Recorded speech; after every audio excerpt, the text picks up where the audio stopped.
Doing business in Africa. You can't afford to be without Africa Investor.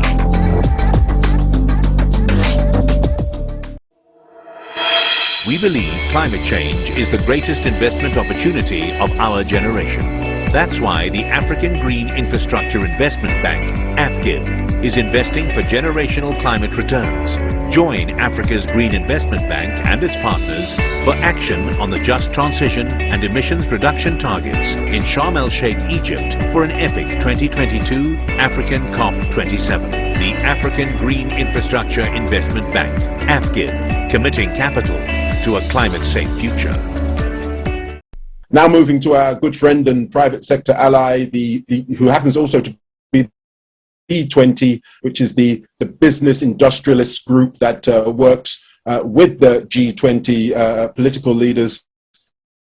John chairs the B20's Finance and Infrastructure Working Group, and he's also the Secretary General of the International Chamber of Commerce, the ICC in Paris. Now over to you, John, for your opening keynote remarks. Over to you.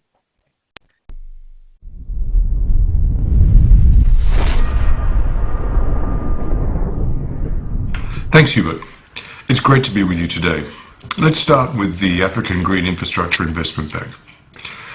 I think you highlight an important and I think often overlooked area for climate policy and climate finance in particular.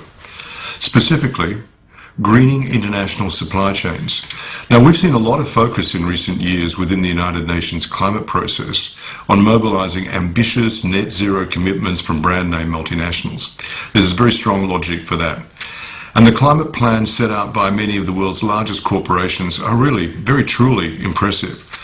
But what that focus misses is the vast proportion of global emissions, over 50% are in fact tied up in corporate supply chains.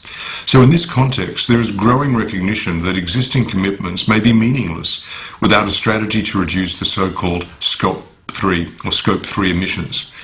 We at ICC have developed several initiatives to help support an economy-wide approach to climate action, such as the ICC Chambers Climate Coalition, the ICC SME 360X, but we also need effective government policies to genuinely incentivise and enable MSMEs to invest in a net zero future. Mobilising finance for this transition will be key. And when it comes to MSMEs, there is a clear lacuna in the Lord Stern doctrine on the economics of supply chains.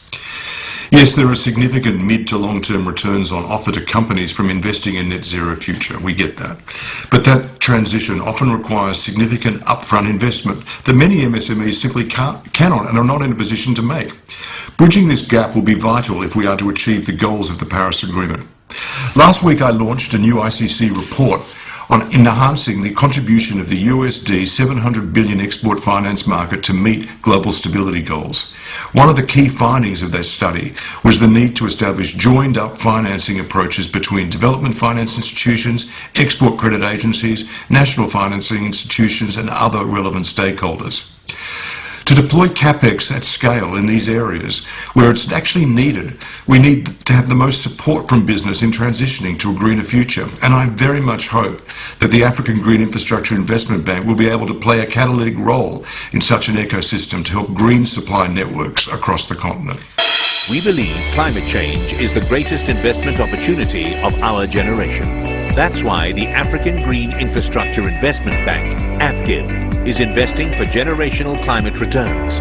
Join Africa's Green Investment Bank and its partners for action on the just transition and emissions reduction targets in Sharm el-Sheikh, Egypt for an epic 2022 African COP27. The African Green Infrastructure Investment Bank, AFGIB, committing capital to a climate-safe future. Doing business in Africa. You can't afford to be without Africa Investor.